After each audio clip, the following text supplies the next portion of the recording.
कल का दिन बहुत अहम है। आज की रात कयामत की रात हो सकती है कुछ लोगों के लिए। मैं ऐसा क्यों बोल रहा हूँ?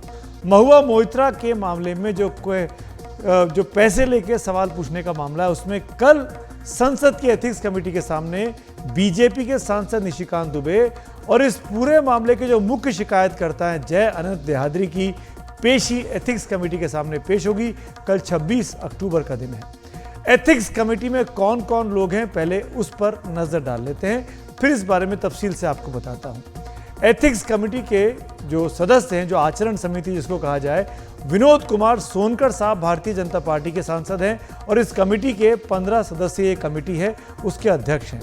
इसके अलावा विष्णुदत्त शर्मा, सुमेधानंद सरस्वती, अपराजिता सारंगी, डॉक्टर राजदीप रॉय, सुनीता दुग्गल, सुभाष बामरे, ये कुल 7 लोग ऐसे हैं जो बीजेपी के खाते के हैं से आते हैं और ये एथिक्स कमेटी के सदस्य हैं। इसके अलावा एन उत्तम कुमार रेड्डी जो कि कांग्रेस के सांसद हैं, प्रणीत कौर जो कांग्रेस की चुनकर तो आई थी लेकिन फिलहाल पार्टी से सस्पेंडेड है, इसीलिए उनके नाम के आगे क्वेश्चन मार्क लगा रखा है। प्रणीत कौर अमरिंदर साहब की कैप्टन अमरिंदर की पत्नी है और उनके साथ ही खड़ी दिखाई दी थी पंजाब के चुनावों में। हेमंत गोडसे शिवसेना के शिंदे गुट के नेता हैं। जो बाकी 5 सदस्य उनके नाम आपके सामने हैं। बालशौरी वल्लभ मेनी वाईएसआर कांग्रेस से हैं, गिरिधर यादव आरजेडी से हैं, पीआर नटराजन सीपीएम से हैं, कुंवर दानिश अली बीएसपी से हैं। तो मोटे तौर पर देखा जाए तो जो 15 सदस्यीय समिति है, इसका कंपोजिशन अगर आप देखेंगे तो जो पलड़ा दिखाई देता है वो सत्तारूढ़ पक्ष के पक्ष में पहले से ही खड़ा दिखाई देता है, क्योंकि 7 ऑलरेडी बीजेपी के सांसद हैं और शिंदे गुट के सांसद और साथ साथ वाईएसआर कांग्रेस के सांसद अमूमन बीजेपी के साथ ही जाते हैं। इसीलिए ये माना जा रहा है कि अगर एथिक्स कमेटी की रिपोर्ट आती है जांच छानबीन के बाद तो क्या नतीजा होगा, जिसके पर महुआ मोइत्रा पहले ही सवाल खड़े कर चुके हैं। महुआ मोइत्रा पर अब आरोप क्या है? टीएमसी की सांसद हैं, फायर ब्रांड सांसद हैं, जब बोलती हैं तो उनके वीडियोज वायरल होते हैं, हम सब ने उनको सुना है। दिल्ली के एक वकील हैं जय अनंत देहाद्री, उन्होंने एक चिट्ठी लिखी थी बीजेपी के सांसद निशिकांत दुबे को और सीबीआई को। उसमें उन्होंने बहुत गंभीर और संगीन आरोप लगाए महुआ मोइत्रा जी पर। 2021 में दर्शन हीरानंदानी ने महुआ को 2 करोड़ रुपए दिए और इंटरनेशनल मीडिया में अडानी और पीएम को निशाना बनाने के लिए कहा। ये 2 करोड़ रुपए दिए गए थे जुलाई 2019 में। दर्शन के पीए ने महुआ के घर अडानी के खिलाफ डॉजियर पहुंचाया था। अडानी पर महुआ के आरोपों की झलक हिंडनबर्ग रिपोर्ट में भी दिखी थी।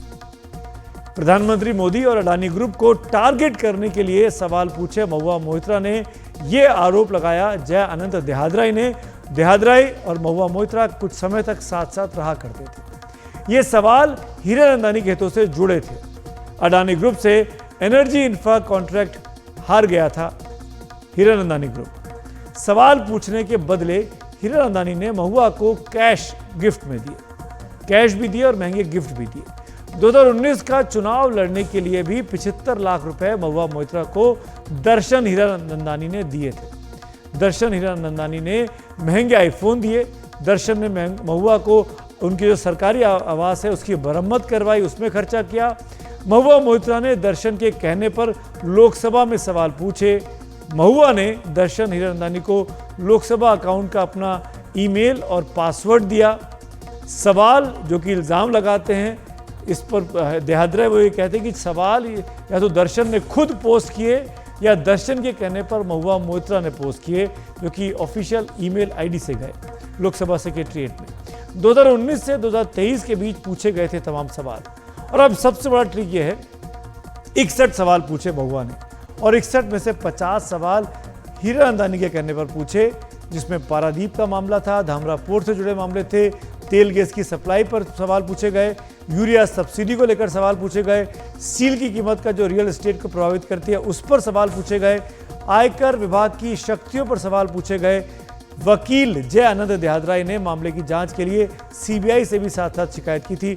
ये जितने मामले मैंने आपको गिनाए, पोर्ट से लेकर इनकम टैक्स तक के, इन तमाम मामलों में हीरानंदानी ग्रुप का अपना निजी इंटरेस्ट था, क्योंकि वो अडानी ग्रुप के साथ compete कर रहा था और जगह जगह पर कंपटीशन में अडानी ग्रुप बिडिंग में उनसे आगे निकल गया था।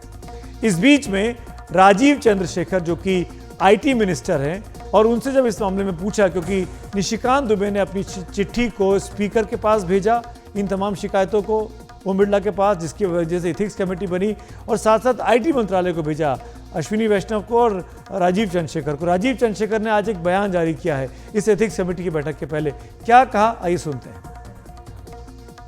My ministry has received a complaint from the Honorable MP Nishikant Dubey ji about seeking access to NIC logs pertaining to another member of parliament. Those will be acted upon as per the rules of the government, and NIC will act on it as per the laid down rules on issues like this. तो पैसे लेकर संसद में सवाल पूछने के मामले में दर्शन हीरानंदानी ने अपना हलफनामा उन्होंने बाकायदा सार्वजनिक कर दिया है। वो हलफनामा सामने आ गया है। दर्शन हीरानंदानी ने खुद ही बहुत सी बातें कबूल कर ली हैं, जिसके मुताबिक टीएमसी सांसद महुआ मोइत्रा से उन्हें अपने संसद अकाउंट के लॉगिन और पासवर्ड दिए गए थे। खुद मानते हैं दर्शन।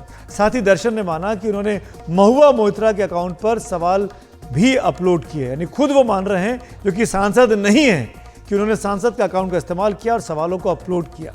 वो लिखते हैं कि मैंने अडानी ग्रुप को टारगेट करने के लिए सवाल भेजे, अपुष्ट जानकारियों के आधार पर सवाल पोस्ट करता रहा, यानी जो चीज़ें यहाँ वहाँ छपती रही वो सवाल पोस्ट करते रहे और वो संसद में आते भी रहे। राजनीति में तेजी से तरक्की करना चाहती है महुआ मोइत्रा, ये भी अपने हलफनामे में दर्शन हीरानंदानी लिखते हैं। तेजी से तरक्की के लिए उन्होंने पीएम मोदी को निशाना बनाया, क्योंकि अगर आप पीएम को टारगेट करेंगे तो जाहिर तौर पर आपको सुर्खियां मिलेंगी, हेडलाइंस मिलेंगी और आप खबरों में बनी रहेंगी।